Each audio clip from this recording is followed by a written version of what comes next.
네, 하나님의 말씀 마태복음 22장 1절부터 보시겠습니다.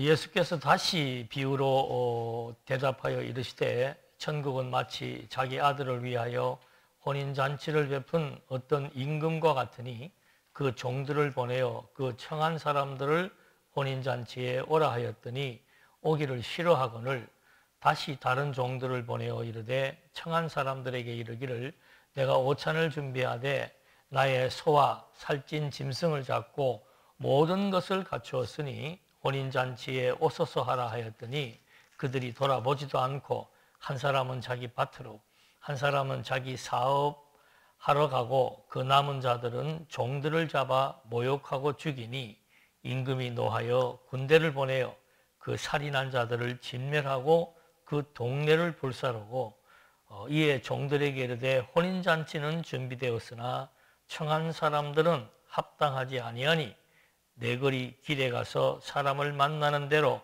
혼인잔치에 청하여 오라 한데 종들이 길에 나가 악한 자나 선한 자나 만나는 대로 모두 데려오니 혼인잔치에 손님들이 가득한지라.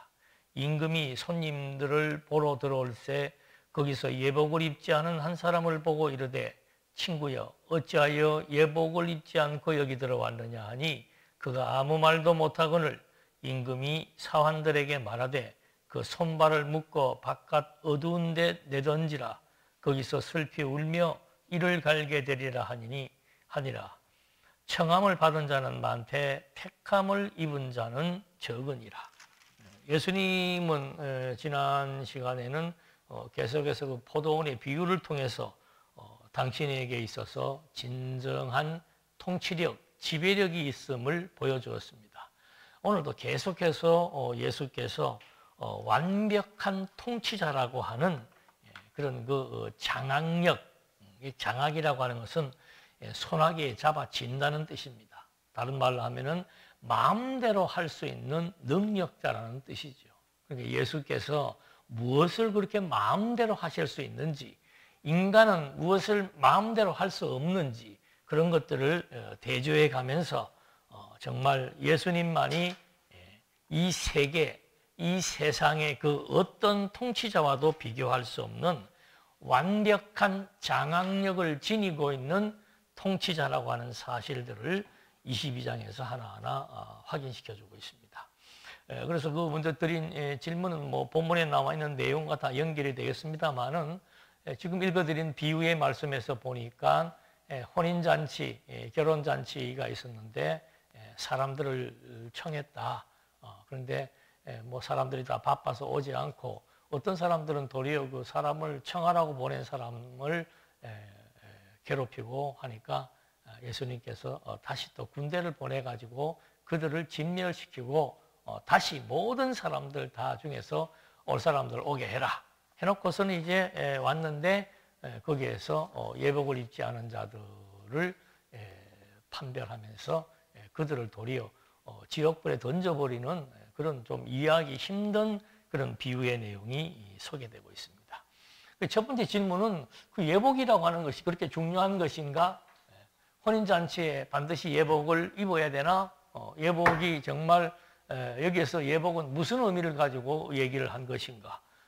두 번째 나오는 내용은 세금 문제가 나옵니다. 지금 계속 이 바리새인들, 율법사들은 예수에 대해서 어떤 그 빌미를 잡으려고 계속 획책하고 있는 내용들인데 두 번째는 이제 예수님께서 이런 비유로 얘기를 하니까 뭔가 좀 저 사람을 잡아야 되겠다 싶어서 먼저 세금을 통해서 질문하는 내용이 나오지요. 세금 내야 됩니까? 가이사는 로마의 황제지요. 우리 유대인들이 자존심이 있지. 그 로마 황제에게 세금을 내야 됩니까? 라고 하는 그 시험에 들게 하기 위한 질문을 합니다. 그런데 예수님께서는 가이사의 것은 가이사이고 하나님의 것은 하나님이다. 그럼 하나님한테도 세금을 내야 되나? 아니면 이 얘기를 왜 했을까? 예수님의 그 상대방의 질문에 대해서 예수님의 답변은 단답을 하지 않습니다. 가이사에게 세금 내야 됩니까? 내야 된다. 안 내도 된다. 이래야 되는데 가이사의 것은 가이사에게 하나님의 것은 하나님에게. 과연 그 뜻은 어떤 의미가 있을까? 그 다음에 유대 전통에 따라서 7 형제가 있는데 한 사람이 죽으면 계대결혼이라고 그러죠. 그 밑에 동생으로 연결되어져서 한 여자가 7 형제와 같이 혼인해서 살아왔는데 그 사람은 죽으면 과연 누구와 살아야 됩니까? 라고 하는 부활에 대한 그 몸의 상태를 질문합니다. 그건 사두개인들이 질문하는 거예요.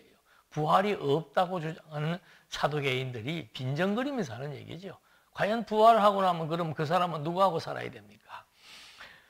그 다음에 이제 또 계명을 가지고 어떤 계명이 큽니까? 라고 질문을 합니다. 그러니까 예수님께서는 어떤 계명이 크냐? 크고 작고가 어디가 있냐? 하나님을 사랑하고 이웃을 사랑하는 그것이 계명의 근본적인 의미다.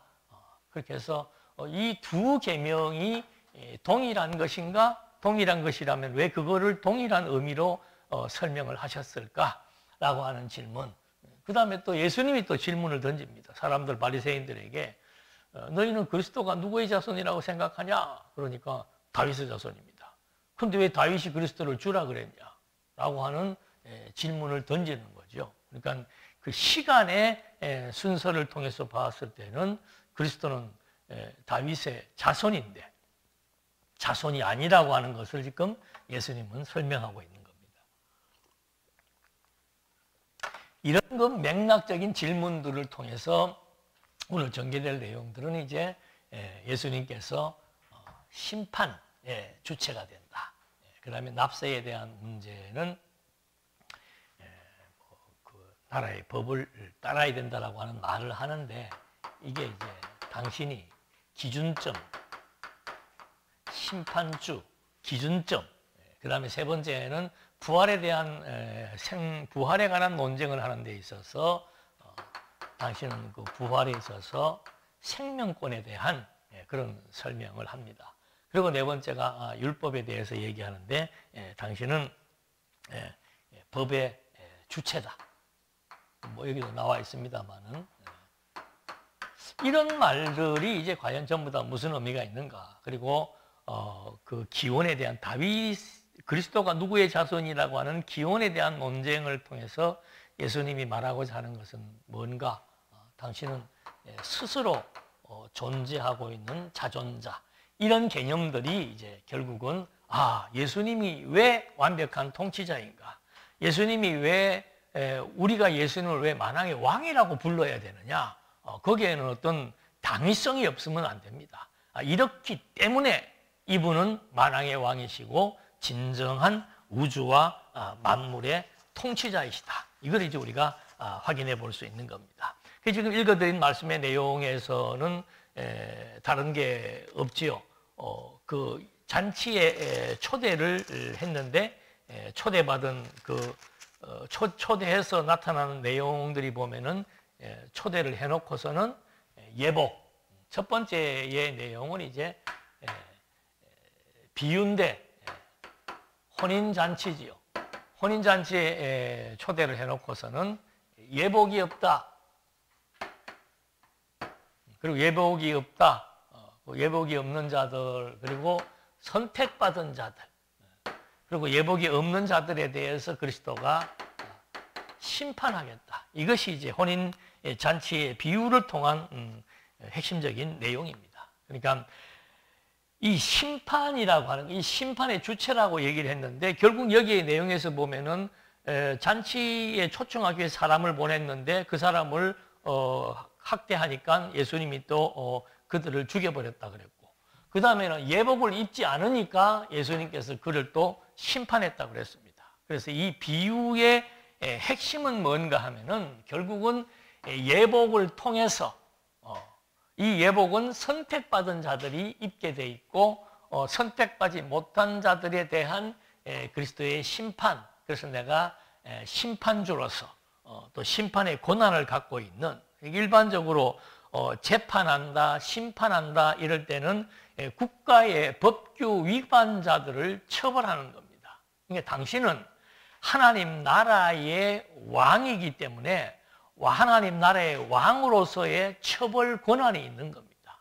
보통 국가에서는 국가가 정해놓은 법률이 있고 그 법률을 위배할 때 그 법을 전담할 수 있는 사법부를 정해가지고 그 사법부에서 판사들이 재판을 하게 되는데, 하나님 나라의 통수권자는 당신이 직접 재판하고 심판하는 그런 권한이 있음을 이 예복이라고 하는 걸 기준으로 해서 설명을 해나가는 겁니다.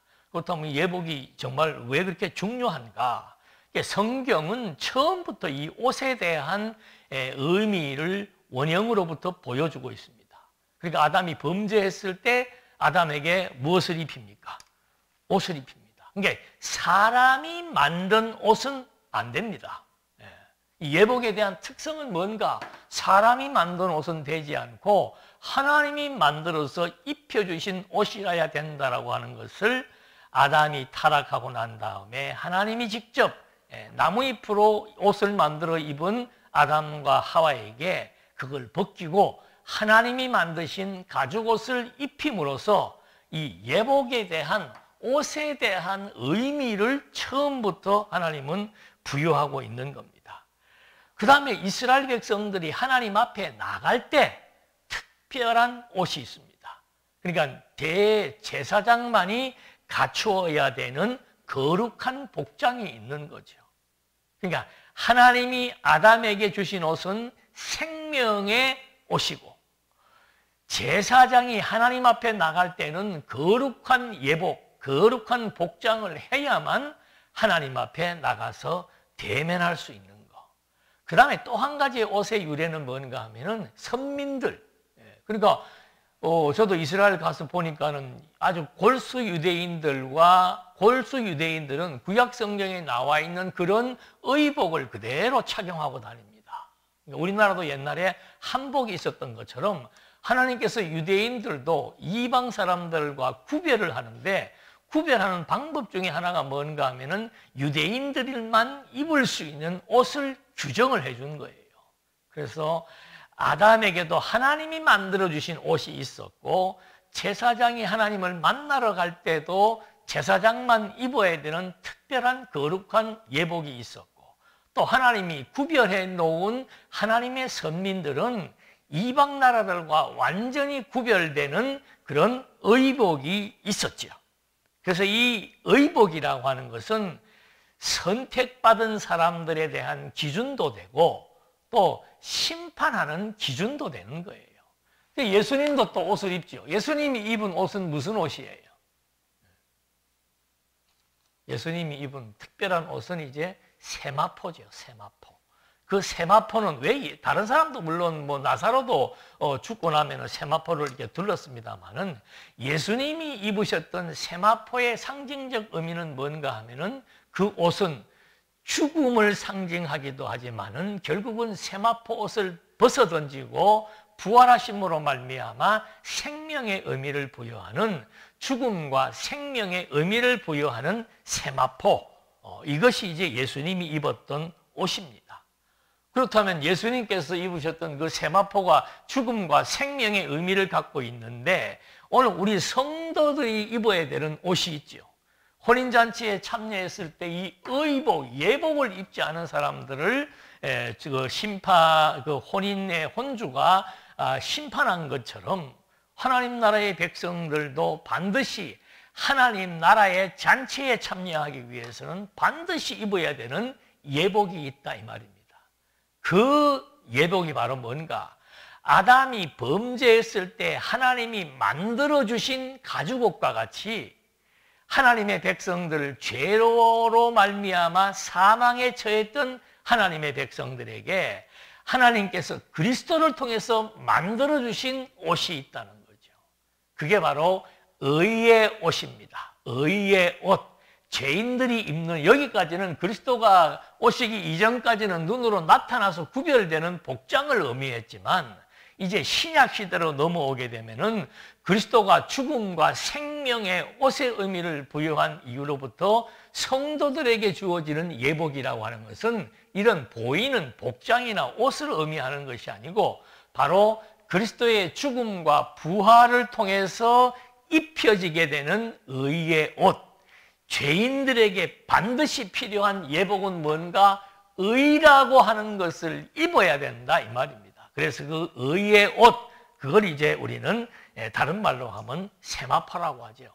대제사장이 거룩한 의복을 입지 않고는 하나님 앞에 나갈 수 없었던 것처럼 하나님의 성도들 역시도 하나님 앞에 나갈 수 있는 조건과 자격이 뭔가 의의 세마포를 입어야 되는 거예요. 그것이 이제 요한계시록 19장 8절에 보니까 그에게 빛나고 깨끗한 세마포 옷을 입도록 허락하셨으니 이 세마포 옷은 성도들의 옳은 행실이로다 하더라. 자, 천국 갔을 때 보니까 이제 전부 하나님께서 세마포를 입도록 허락한 거예요. 그럼 이 세마포는 바로 뭔가 성도들의 옳은 행실이다 이 말입니다. 또 이 말을 또 직접적으로 잘못 해석을 하게 되면 아이고 그럼 세마포 입으려면 어떻게 살아야 됩니까? 이게 이제 또 질문이 나오는 거죠. 여기서 말하는 성도들의 올바른 행실, 그 뭐예요? 성도에게 가장 올바른 행실은 뭡니까? 그리스도를 믿는 거예요. 그러니까 이 예복이라고 하는 것은 선택받은 자들에게 그리스도를 믿게 해서 입혀주시는 세마포.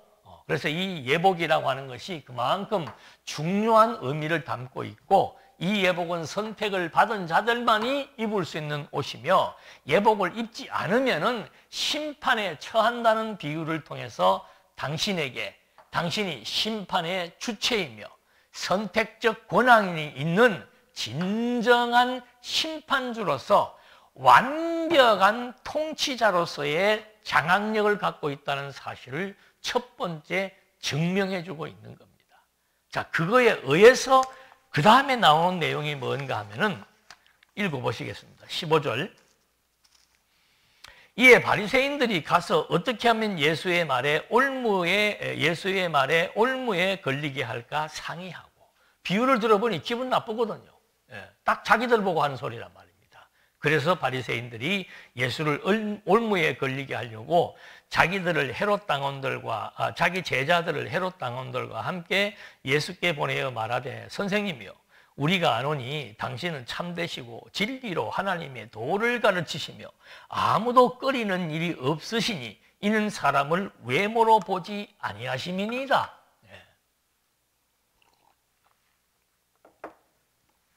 이렇게 이제 일단 축혀놓고서는 그러면 당신은 그렇게 지혜로운 자고 진리를 가르치는 자인데 당신의 생각에는 어떠한지 우리에게 이르소서 하면서 가이사에게 세금을 바치는 것이 옳으니까 옳지 아니하나이까 하고 이제 곤혹스러운 질문을 하는 거죠. 거기에 이제 누가 갔는가 하면은 헤롯 당원들이 간 거예요.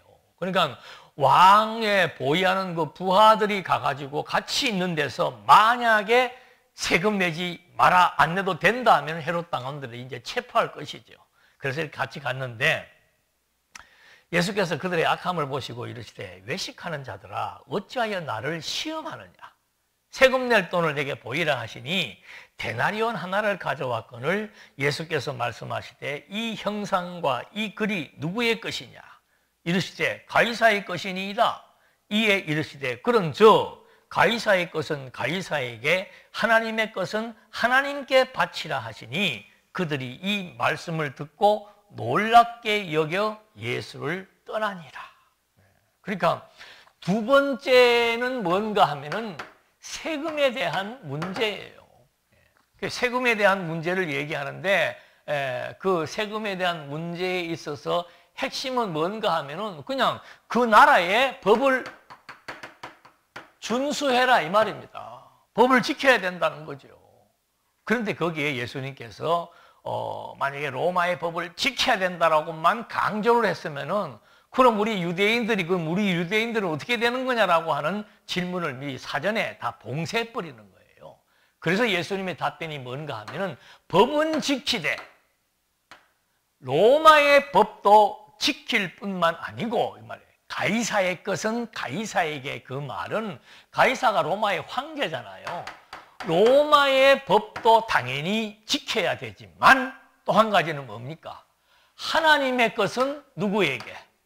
하나님에게. 이 말은 다른 말로 하면 뭐예요? 하나님의 법, 하나님 나라의 법, 로마 나라의 법도 지켜야 되지만 하나님 나라의 법률도 지켜야 된다. 자, 첫 번째 내용에서 역시 이 예복과 선택과 심판을 통해서 당신이 하나님 나라의 심판권자라고 하는 사실을 말해준 겁니다. 그 다음에 여기서도 마찬가지예요. 가이사의 것은 가이사에게 내야 되니까 로마의 법을 지켜야 된다 하는 것처럼 법은 반드시 지키되 로마의 법을 지키는 것처럼 예수님의 강점은 어디에 있는가? 하나님의 것, 하나님의 법도 반드시 지켜야 된다. 그래서 이건 조금 우리가 여기에 의미를 부여할 필요가 있지요. 하나님 나라의 법의 제1조는 뭐겠습니까? 하나님 나라의 통치는 누가 한다? 하나님 나라의 통치는 그리스도가 통수권자다. 그게 하나님 나라 헌법의 첫 번째예요. 두 번째는 하나님 나라의 시민들, 백성들에 관한 법률이겠지요. 하나님 나라의 백성은 어떤 자들이 된다? 시민권이에요. 시민권. 천국의 시민권은 어떤 자들이 된다? 그리스도를 믿는 자들이 천국의 시민권을 갖게 된다. 이것이 하나님 나라의 법이에요. 그러니까 하나님 나라의 법, 하나님의 것은 하나님께 드리라고 하는 말의 의미는 결국 하나님 나라의 법의 가장 근본은 이 하나님의 나라는 하나님 아들 그리스도가 다스리며 선택받은 자들, 예복을 입은 자들은 결국 하나님 나라인 통수권자 그리스도를 믿음으로 말미암아 선택받은 자들로 하여금 예복을 입게 된다라고 하는 결과를 말해주고 있는 거죠. 그러니까 첫 번째 밝혀놓은 그 심판권, 그리고 선택과 예복이라고 하는 심판권을 두 번째 그들이 질문하는 세금 문제를 통해서 결국은 그 세금의 기준점, 납세의 기준점, 그거 반드시 지켜야 되는 것이다. 근데 로마의 법에 순응해서 그 법을 지키는 것처럼 하나님 나라의 법도 반드시 준수해야 된다. 그걸 여기서 강하게 예수님은 말해주고 있는 겁니다. 그 다음에 이제 세 번째 내용으로 넘어가는데, 세 번째는 무슨 내용이 나오는가 하면 이제 사두개인들이 등장을 하는 거예요. 사두개인들은 부활을 믿지 않습니다. 바리새인들은 부활을 믿어요. 근데 부활을 믿지 않는 사두개인 나오죠. 부활이 없다 하는 사두개인들이 그날 예수께 와서 물어 이르되, 선생님이요, 모세가 일렀으되 사람이 만일 자식이 없어 죽으면 그 동생이 그 아내에게 장가들어 형을 위하여 상속자를 세울지니라 하였나이다. 우리 중에 칠형제가 있었는데 마지가 장가들었다가 죽어 상속자가 없으므로 그 아내를 그 동생에게 물려주고 그 둘째와 셋째로 7째까지 그렇게 하다가 최후에 그 여자도 죽었느니라.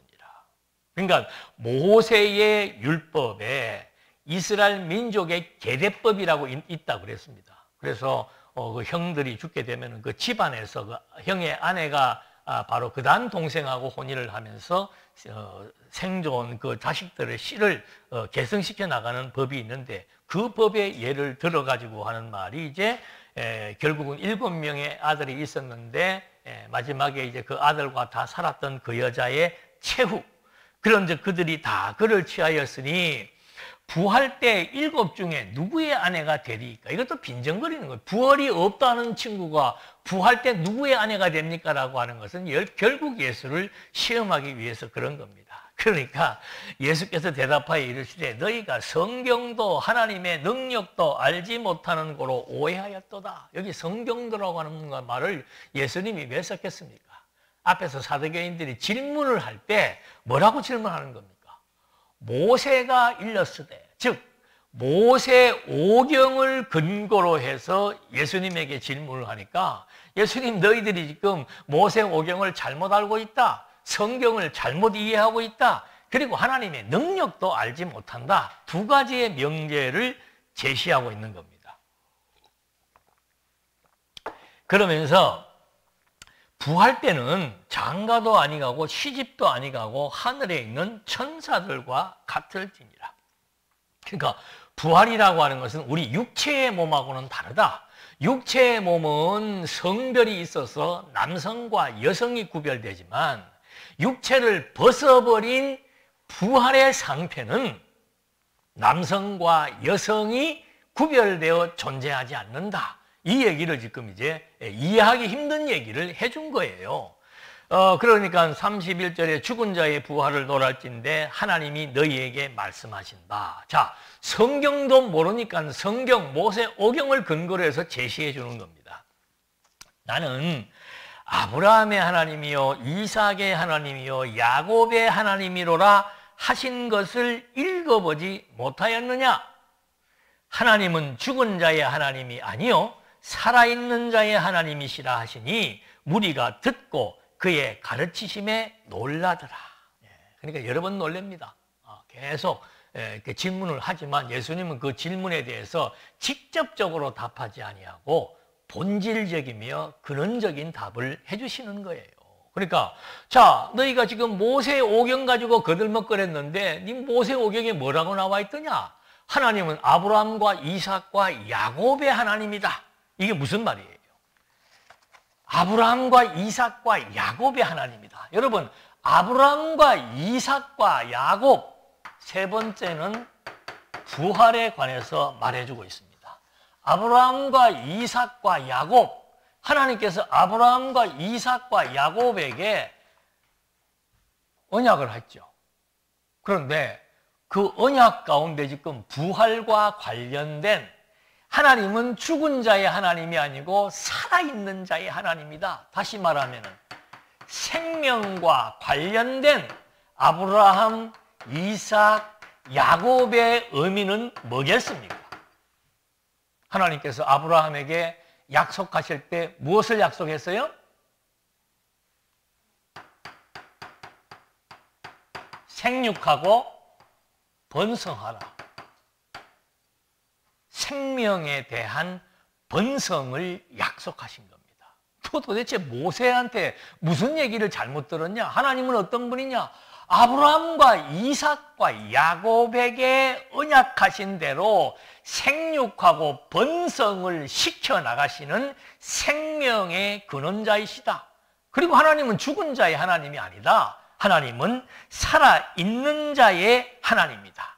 자, 여기에서 이제 이 부활에 대한 상태가 남성과 여성이 없다는 것을 지금 예수님께서 설명하시면서 이미 하나님은 어떤 분인가, 우리 조상의 하나님은 어떤 분이신가, 생육하고 번성시키는 생명의 하나님이다. 생명의 주관자이시다. 이걸 여기서 밝혀주고 있는 겁니다. 그러면서 이제 너희들은 도대체 성경을 제대로 알지도 못한다라고 하는 의미를 가지고 부활을 설명했는데 우리가 지금 예수님의 말씀대로 성경을 좀 찾아볼 필요가 있는 거죠. 하나님은 정말 살아있는 자의 하나님인가? 하나님은 정말 생명의 하나님이신가? 그래서 창조, 이건 늘 제가 말씀드립니다만은 창조할 때 하나님이 어떻게 창조했다고요? 생명력이 없는 흙에다가 하나님의 생기를 불어넣어 가지고 살아있는 존재로 하나님이 만드신 거예요. 그게 생명체란 말입니다. 그리고는 그 아담에게 하나님은 살아있는 하나님이기 때문에 그 흙에다가 생기를 부어 생명체로 만드신 하나님께서 그 생명체의 아담에게 생육하고 번성하라. 그러니까 아담을 창조하신 하나님이 아담 이후로부터 종말에 이르는 모든 인류를 어떻게 해요? 죽여서 없애는 게 아니고 생육하고 번성하는 과정을 통해서 하나님은 살아있는 자의 하나님이라고 하는 사실을 확정시켜 주는 겁니다. 그래서 이 생육하고 번성하라는 이 약속은 노아에게, 아브라함에게 계속해서 계승되게 되는 겁니다. 이게 살아있는 자의 하나님에 대한 원형이에요. 그 다음에 사라가 이삭을 잉태할 때 어떤 상태에서 잉태한 겁니까? 죽은 상태에서. 그의 태가 이미 죽은 상태입니다. 기능이 없는 상태에서 하나님께서 그에게 이삭을 출생시켜 주시는 분 똑같아요. 흙에다가 생기를 부어서 생명체를 창조하신 하나님, 사라의 죽은 태에다가 하나님께서 생명체를 집어넣어 출생하게 하시는 하나님의 섭리 역사. 왜? 이것이 생명의 생육 번성을 약속하기 때문에 그런 겁니다. 또 뿐만 아니고 엘리야는 아예 죽은 아이를 살려내는 그런 표적을 보여줍니다. 그리고 하나님께서 선지자들을 통해서 에스겔에게 그런 얘기를 합니다. 죽음의 골짜기에서 뼈들에게 내 생기를 집어넣겠다. 그러니까 뼈 무덤에 가가지고 하나님께서 생기를 집어넣으니까 그들이 힘줄과 살과 가죽이 생겨서 살아날 것이다. 이것이 에스겔서에 나와 있는 하나님의 생명의 하나님이라고 하는 것에 대한 예언입니다.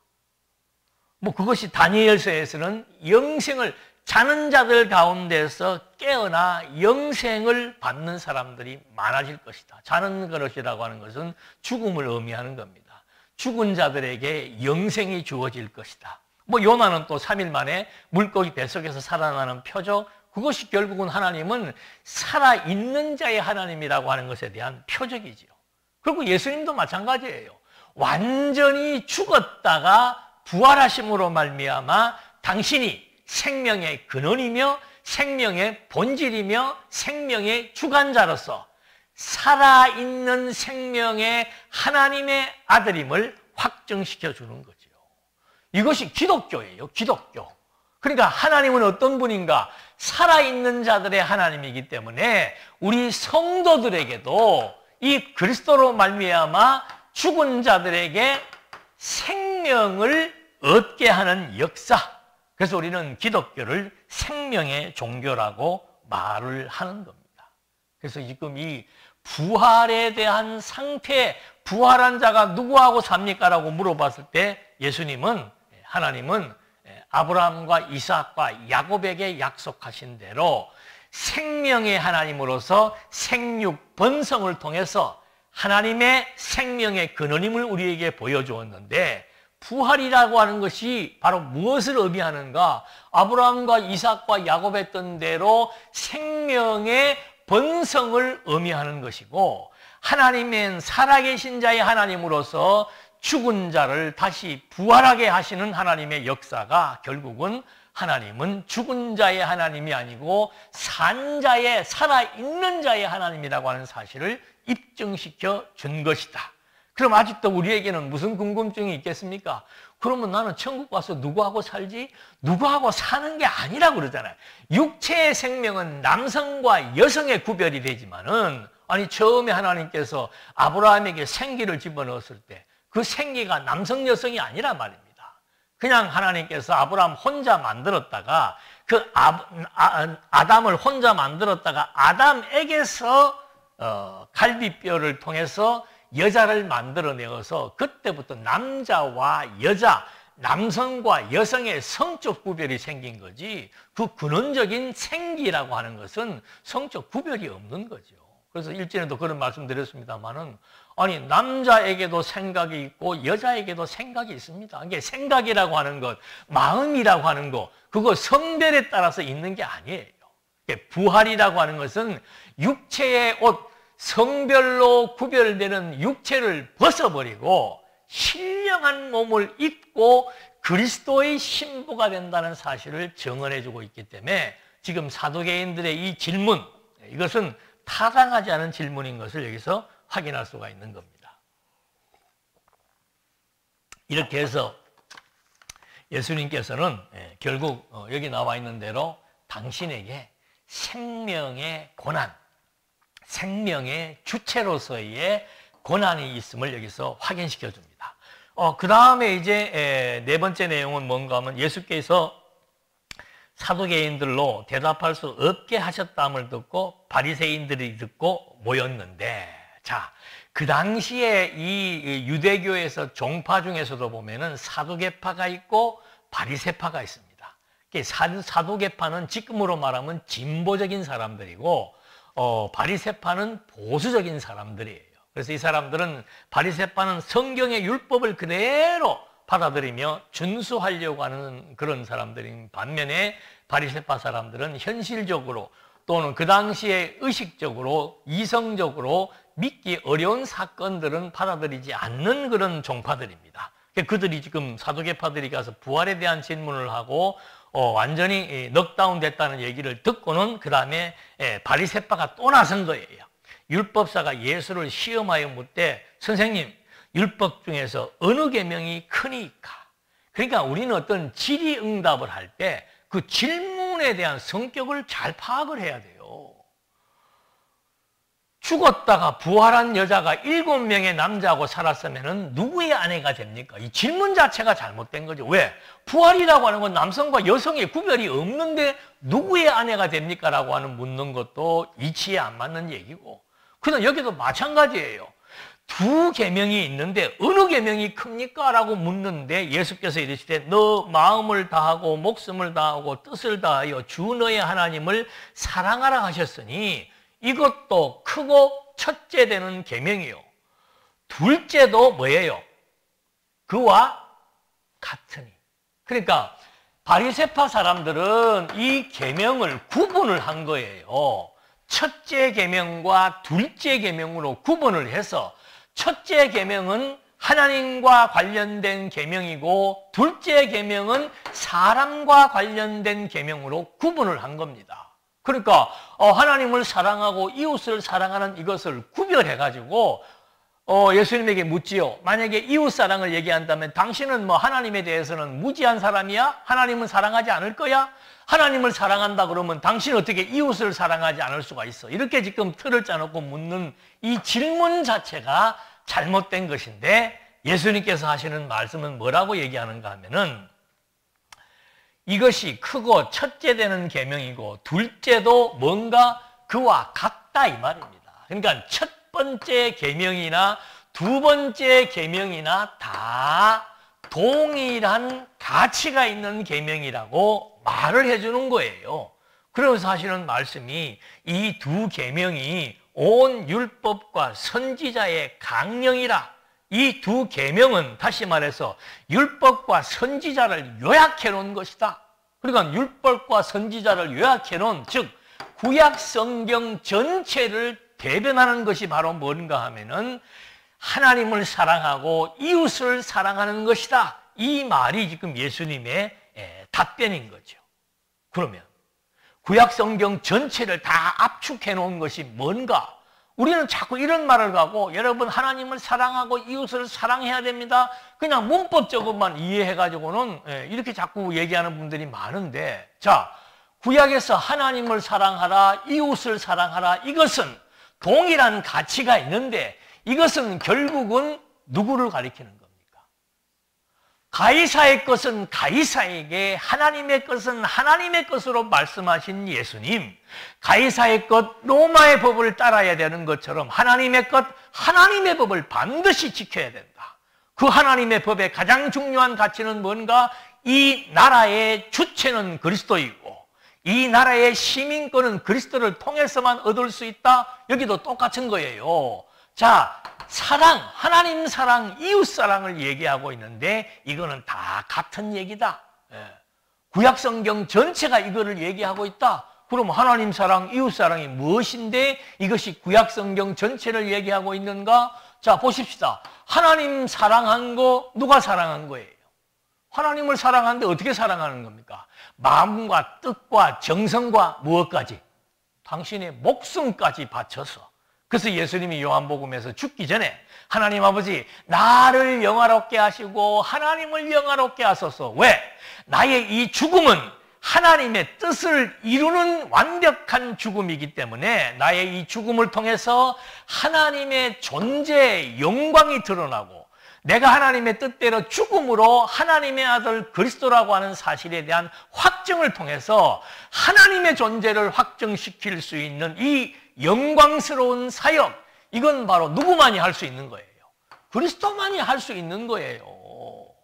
그러니까 십계명이라고 하는 것이 뭐 하나님 사랑, 하나님과 관련된 계명, 사랑과 이런 얘기가 아니에요. 십계명도 10가지 계명의 조항도 결국은 이게 다 똑같은 얘기라 그 말입니다. 예수님이 그러잖아요. 첫째 이것인데 둘째 그와 같은 것이다. 똑같은 것이다. 왜 똑같은 것인가? 이 구약의 율법이 바로 내게 대하여 증거하고 있고 나 역시 와서 그 율법을 어떻게 하나님 사랑, 이웃 사랑을 완성한 자다 이 말입니다. 그러니까 당신이 하나님 나라 법률의 주체라 이 말이에요. 그래서 내가 심판할 수 있는 겁니다. 당신이 뭔데 우리를 심판합니까? 내가 하나님 나라의 법의 주체다. 그걸 지금 왜 당신이 어째서 법의 주체입니까? 그 율법을 내가 완성했기 때문이다. 그래서 여기서도 지금 예수님 당신이 왜 완벽한 장악력을 지니고 계신 통치자라고 감히 말할 수 있는가? 하나님 나라의 법률을 당신이 완성시키고 당신이 제정해서 당신을 통해서 천국의 시민이 되고 안 되고를 판가름하는 그 법의 주체이기 때문이다. 이 사실을 여기에서 밝혀주고 있는 거죠. 하나님을 사랑하라, 이웃을 사랑하라, 이 말의 의미 우리 다시 한 번 더 깔끔하게 정리해야 되는 겁니다. 성경에 보니까 하나님을 사랑하고 이웃을 사랑하라고 그랬습니다. 자, 성탄절이 왔습니다. 여러분 이 말을 듣고 이웃을 사랑하지 말라고 들으시면 안 되는 거예요. 이웃 사랑이라고 하는 말의 본질이 바로 무엇을 가리키는 건가? 그리스도가 율법을 완성했다라고 하는 것을 의미하는 겁니다. 당신은 이웃을 위해서 마음과 뜻과 몸까지 생명까지 바치면서 이웃을 사랑하셨다. 왜 사랑하셨는가? 구약 성경을 성취하여 완성하심으로 말미암아 내가 하나님의 아들 그리스도라고 하는 사실을 확증해 주어서 당신의 신분이, 당신의 정체성이 하나님 나라 천국의 주체임을 우리에게 각인시켜 주기 위한 하나님의 뜻을 이루기 위한 사역이기 때문이라는 사실을 절대 우리가 혼돈해서는 안 되는 겁니다. 그래서 이제 그렇게 확실하게 예수님께서 한 번 더 정리를 해주시고 마지막에 가서 또 이제 꽝 하고 도장을 찍어버리는 질문을 예수님이 하시는 거예요. 바리새인들이 모였을 때, 이제 아직 그 여파가 남아있죠. 바리새인들이 모였을 때 예수께서 그들에게 물으시되 너희는 그리스도에 대하여 어떻게 생각하느냐? 누구의 자손이냐? 대답하되 다윗의 자손이다. 이르시되 그러면 다윗이 성령에 감동되어 어찌 그리스도를 주라 칭하여 말하되 주께서 내 주께 이르시되 내가 내 원수를 발 아래 둘 때까지 내 우편에 앉아 있으라 하셨도다 하였느냐? 아니 시간적으로 지금 예수님은 여기 다윗은 1000년이에요. 예수님 오시기 전 1000년이에요. 그러니까 당신의 육신적인 혈통은 당연히 다윗의 자손이죠. 그런데 그리스도라고 하는 표적은 육신적인 혈통뿐만이 아니고 하나님의 아들입니다. 그래서 이 다윗이 1000년 뒤에 오실 그리스도를 이미 당신이 주라고 받들었던 그 시편의 증언을 통해서 내가 누구냐라고 하는 것을 반문하고 있는 겁니다. 그래서 예수님께서 다윗이 어떻게 그러면은 그 1000년 뒤에 오는 예수를 그리스도로 인정하며 주라고 얘기할 수 있었겠느냐라고 하는 마지막 답변을 하심으로써 정말 이 예수는 어떤 분인가? 어떤 존재인가? 지금 성경은 이렇게 평면적으로만 보면은 1000년 뒤에 오신 예수가 분명하지요. 그런데 이건 존재, 여기 지금 기원이라 그랬잖아요. 기원에 관한 논쟁, 근본에 관한 논쟁, 그걸 예수님은 질문을 던진 거예요. 어떻게 1000년 뒤에 온 예수, 그리스도가 다윗에게 주가 될 수 있냐 이 말입니다. 그 당시 같으면 몰라도 아니면 어떻게 근본적으로 이 역사를 지배하고 주관하시는 분이라면 몰라도 어떻게 1000년 뒤에 올 사람에 대해서 내 주라고 그리스도라고 다윗이 노래할 수가 있냐 이 말이죠. 그래서 이 기원이라고 하는 것은 영혼으로부터 출발하는 거예요. 영원한 존재가, 영원히 존재하신 분이 만물이 그에게서 나왔고 창조입니다. 영원한 존재로부터 피조세계가 만들어졌고, 이 피조세계는 영원한 존재에 의해서 다스려지고 있고 장악되어져 나가고 있고, 그리고 이 피조세계는 영원한 존재에 의해서 종말을 이루어 본질의 세계로 돌아간다는 것이 성경이 말하고 있는 존재의 근원이라 이 말입니다. 그래서 지금 예수님께서도 역사적, 시간적 순서를 통해서 나는 시간을 초월해서 존재하는, 다윗보다 1000년 뒤에 출생하셔서 이 땅 위에 오신 그리스도는 역사적으로는 이 시점에 오셨지만은, 출생하셨지만은 그의 기원, 근원은 태고원이라, 영원부터 존재하신 분이라고 선지자들도 그것을 예언하고 있지요. 그래서 영원하신 분이 인간의 몸을 입고 여기 오신 겁니다. 그것이 이제 어제가 성탄절이라고 얘기를 해서 많은 사람들이 축하를 하고 있습니다만은, 이때 오신 이분은 영원부터 스스로 존재하신 분이라고 하는 사실, 그래서 우리가 이 피조 세계의 모든 만물은 거기에 인간도 포함되는 거죠. 영원부터 존재하신 그리스도를 힘입어서 살며 기동하며 있다라고 하는, 모든 피조 만물의 생명의 근원이신 그리스도가 모든 것을 존재하게 하시는 존재의 근원이라고 하는 사실을, 스스로 존재하시는 그리스도가 모든 것을 존재하게 하시는, 있게 하시는, 생존하게 하시는 근원이라고 하는 사실을 밝혀주심으로써 나는 완벽한 장악력을 지니고 계신 우주 만물 천하의 가장 완전한 통치자로 존재한다는 사실을 이 22장의 비유와 논쟁을 통해서 예수님께서 분명하게 우리에게 확정시켜 주신 겁니다. 기도하시겠습니다. 그리스도가 이 피조세계에 오신 것은 2000여 년 전이었습니다. 그러나 그 그리스도의 기원은 영원한 존재로서 우주와 만물을 창조하시고 섭리하시며 끝을 주도해 나가시고 지배하시는 진정한 통치자로 오늘 성경은 우리에게 증언해 주고 있습니다.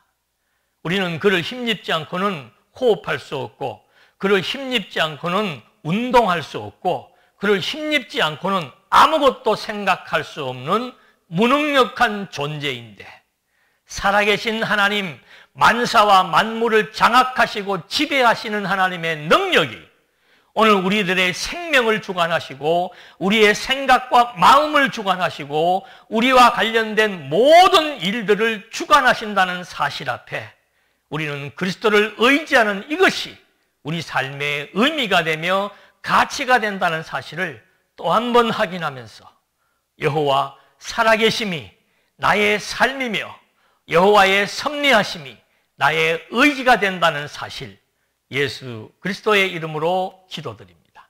아멘.